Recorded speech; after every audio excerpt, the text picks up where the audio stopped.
छात्रों, आज हम राधा कमल मुखर्जी के मार्क्सवादी परिप्रेक्ष्य का अध्ययन करेंगे।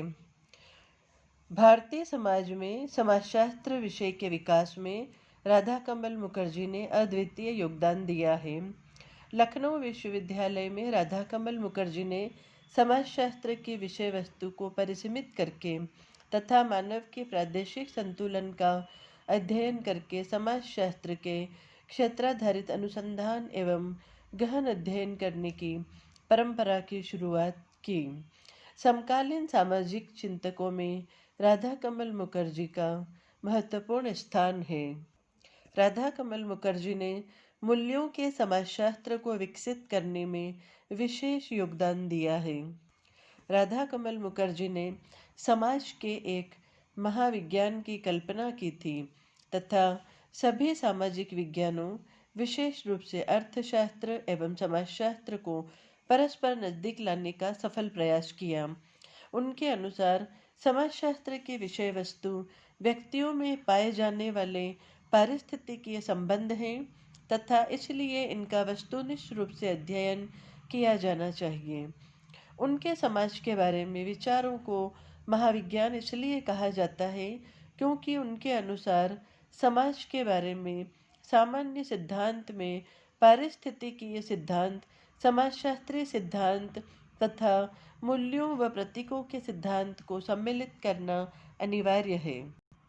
राधा कमल मुखर्जी ने सामाजिक विज्ञान में जो संदर्भ संरचना विकसित की, उसमें उन्होंने एक तो प्राकृतिक तथा सामाजिक विज्ञानों में द्वैतता को मानने से इनकार कर दिया और दूसरे सामाजिक विज्ञान के दर्शन को ज्ञान के एकीकरण से संबंधित किया। दर्शन हमें सत्यता क्या है को जानने तथा सत्य को खोजने की प्रक्रियाएं ढूंढने में सहायक है। राधा कमल मुखर्जी ने दर्शन को पहले अर्थ में लिया, जबकि अन्य सामाजिक वैज्ञानिक दर्शन के दूसरे प्रकार को मानते हैं। उनके लिए सामाजिक विज्ञान का दर्शन सामाजिक घटना के सामान्य या एकीकृत सिद्धांत से संबंधित है। यह मानवीय ज्ञान के एकीकरण में एक यंत्र का कार्य करता है। उन्होंने मूल्यों को सामाजिक विज्ञानों की मुख्य सामग्री माना है, क्योंकि मूल्य मुक्त विज्ञान मानव अनुभवों की व्याख्या नहीं कर सकता। इतना ही नहीं, उन्होंने सामाजिक वास्तविकता की प्रकृति स्पष्ट करने और क्षेत्र के आधार पर सामाजिक विज्ञानों का वर्गीकरण करके समाजशास्त्र को महत्वपूर्ण योगदान दिया है। मुखर्जी ने मूल्यों को सामाजिक विज्ञानों की मुख्य सामग्री माना है। मूल्यों की सामाजिक संरचना तथा मूल्यों का सोपान एवं संस्तरण स्पष्ट करके मुखर्जी ने मूल्यों के समाजशास्त्र की नींव रखी। उनके अनुसार मूल्यों को अनदेखा करके सामाजिक वास्तविकता को नहीं समझा जा सकता। मूल्यों का वस्तुनिष्ठ अध्ययन संभव है। मुखर्जी ने मूल्यों को दो श्रेणियों, साध्य मूल्य और साधन मूल्य में विभाजित किया है। साध्य मूल्य में वे लक्ष्य व संतुष्टियां हैं जिन्हें मनुष्य या समाज जीवन एवं मस्तिष्क के विकास एवं विस्तार की प्रक्रिया में अपने लिए स्वीकार कर लेते हैं, जिनका व्यक्ति अपने व्यवहार में आंतरिकरण कर लेता है और जो स्वयं साध्य होते हैं। दूसरे वे साधन मूल्य हैं जो स्वयं साध्य मूल्यों को उन्नत करने के लिए साधन के रूप में प्रयोग किए जाते हैं।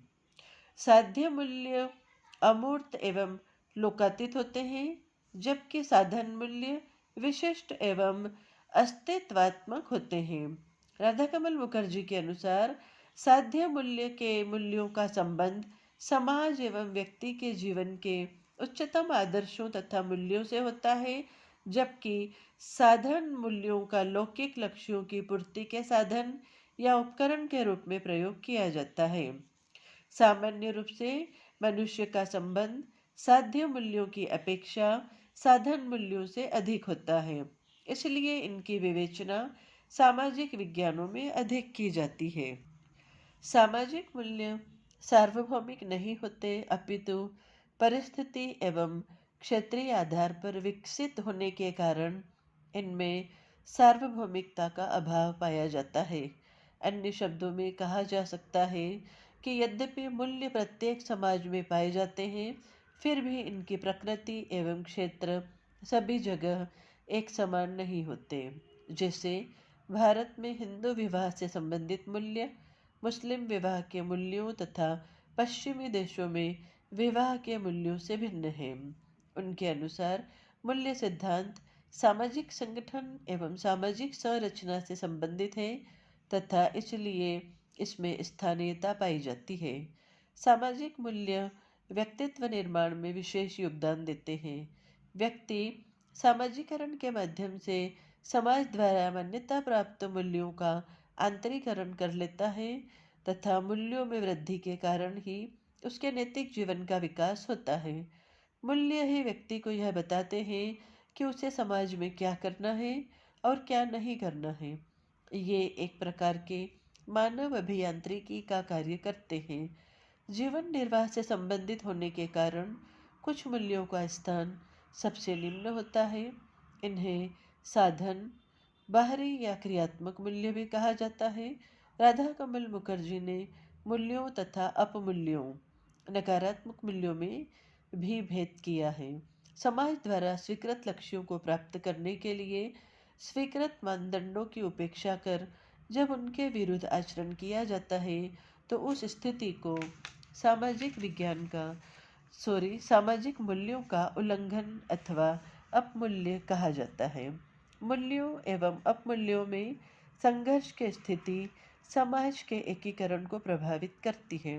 राधा कमल मुखर्जी ने भारत में समाजशास्त्र के विकास को अद्वितीय योगदान दिया है। पी.सी. जोशी ने उचित ही लिखा है कि राधा कमल मुखर्जी को एक पुनर्जागरण व्यक्ति के रूप में सदैव याद रखा जाएगा, जिसने एक तरफ ज्ञान के एकीकरण तथा दूसरी तरफ सोचने एवं कार्य करने के एकीकरण का प्रतिनिधित्व किया। उन्होंने अपने व्यक्तित्व और चिंतन में व्यक्ति के खंडकीय एवं अलगाव, जो भारत के औद्योगिक युग में परिवर्तन की विशेषता है, के विरोध का प्रतिनिधित्व किया। उनका विरोध पश्चिमी उद्योगवाद के अमानवीकरण के प्रति भी रहा।